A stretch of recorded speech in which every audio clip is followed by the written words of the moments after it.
The Kingdom of France had been ruled for centuries under a regime of monarchy, aristocrats, and the church. There was a huge social divide between the wealthy and powerful clergy and nobility and the working people.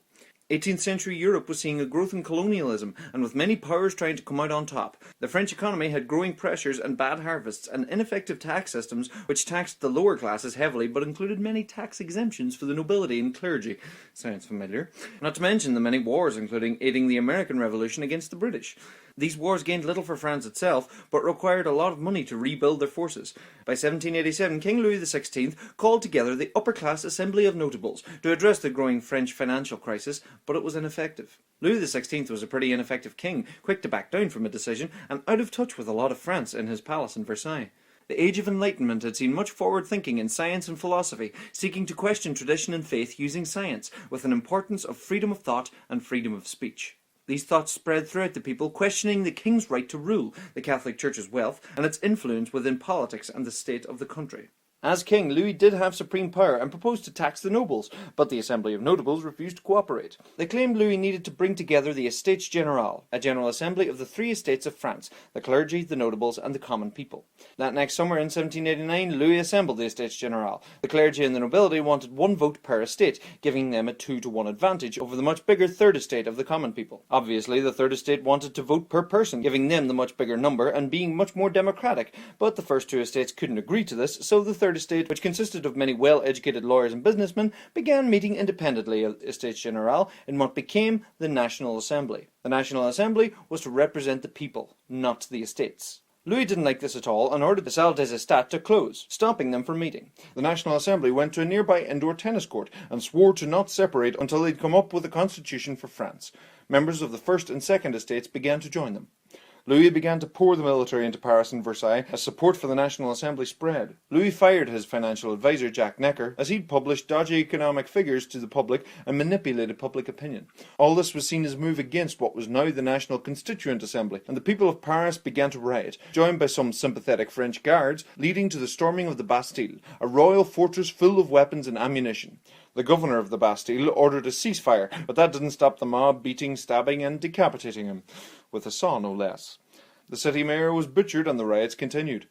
Louis backed down, letting Assemblyman the Marquis de Lafayette command law and order. He proposed to adding national French white to the Paris colours of blue and red to create a new cockade for the National Guard, which would go on to become the French tricolour.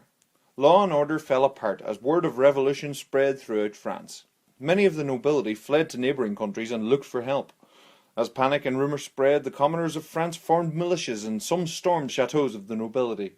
Seeing these rural uprisings, the National Assembly abolished feudalism, ending the flow of taxes from the poor to the clergy and the nobility, bringing more freedom and equality to the people.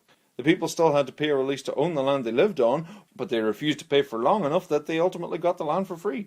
The old regime of France had been destroyed and a new order was to take its place. Eventually. The National Assembly published the Declaration of the Rights of Man and of the Citizen, influenced in part by Thomas Jefferson, who had written the American Declaration of Independence. It was a list of rights and ideals for the Constitution writers to strive for, although it didn't actually apply to women or slaves. By October, crowds of women were gathering in Paris, angered by hard economic conditions and bread shortages. There was growing fear that the aristocrats were hoarding food and starving the poor. They marched on Versailles in protest and on the next day stormed the palace and killed several guards. They demanded that the king move to Paris, which he did, ending his independence. Huge resentment against the Roman Catholic Church led to all its land being confiscated by the government as it took on the church's responsibilities. The clergy in France became controlled by the French, muscling out the influence from Rome. As 1790 came, the government began to organise itself into various opposing parties, while they worked on the new constitution. Things seemed to be settling down, as the first anniversary of the storming of the Bastille was celebrated in Paris, along with King Louis himself, people swearing fidelity to the nation, the law and the king. Divisions in class saw the military weaken as upper-class officers left, unable to control their working-class soldiers.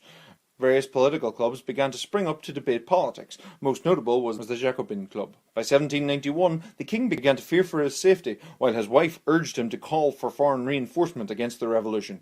They decided to flee to the Austrian border, disguised as servants, but were recognised at Varennes and returned to Paris as prisoners. Up until then, people thought the king had supported the revolution. This escape attempt felt like a betrayal, and talks of a republic began to stir. On writing the constitution, the Assembly were more in favour of a constitutional monarchy, with a king remaining simply as a figurehead rather than a full republic. The people on the streets, however, gathered to sign a petition to depose the king. Lafayette sent the National Guards to control the crowd. Stones were thrown and the guards shot dead between 13 and 50 people, depending on who you ask. The Assembly, once the revolutionary body of France, was now clamping down and killing more radical revolutionaries. Louis's brother-in-law, the Holy Roman Emperor Leopold II, along with the King of Prussia, sought to defend Louis and threatened an invasion if he was threatened further. This really angered the people. The constitution was completed, the king restored to his place, and the National Assembly was dissolved to allow the new Legislative Assembly to govern as a constitutional monarchy. But it failed miserably and practically fell apart within a year. France had changed so much on the ground amidst the revolution that the government didn't seem to reflect the people. Republican and anti-monarchy ideals threatened to spread throughout Europe, and to strengthen its position, France declared war on Austria weeks after Leopold II died. Prussia came in to help Austria, and France suffered many defeats due to disorganised and deserting armies. In August 1792, Federé soldiers of the Paris government attacked the king's palace, massacred the king's guards, and captured the king. A rump session of the Legislative Assembly was held, consisting mainly of revolutionary Jacobins, to suspend the monarchy. The Paris government was essentially in control now, but Austrian forces were advancing on Paris. Fearing traitors within the prisons, they had many prisoners killed and urged other French cities to follow suit. And they did. But then of course these acts were seen as too harsh, and politics rolled up into another mess. It was then voted upon, and the Convention Assembly became the new government, which would write another new constitution. It immediately abolished the monarchy and declared France a republic, a system of government where the leaders are representing the people, usually elected by the people, and thus should reflect the needs and opinions of the people. At least that's how it should work. The 22nd of September 1792 became the dawn of the French Republic, coinciding with a decisive victory at the Battle of Valmy against the Prussian invasion 2 days before. France had proof it could be strong. France continued to win victories in the Rhinelands and Austrian Netherlands, grabbing the attention of Britain and the Dutch Republic. Because he tried to flee the country, Louis XVI was tried by the Convention Assembly and found guilty of high treason by conspiring with the enemies of France, so they executed him in January 1793.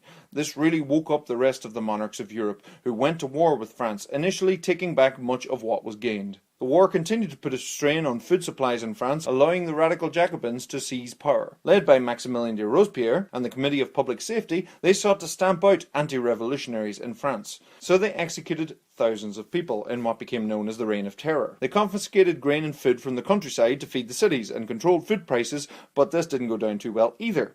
At this time, even suspicion of being against the revolution could have you sent to the guillotine. The government began conscripting people to strengthen the weakened army. During the Reign of Terror, the government became extremely anti-Christian, closing and destroying churches, designing new 10-day calendars to forget when Sunday was, and establishing alternative churches like the Cult of Reason, but was ultimately a step too far as it led to counter-revolutionary movements, including Vendée in West France, which would fight against the revolutionaries until 1796, suffering massive massacres on both sides, again depending on who you ask.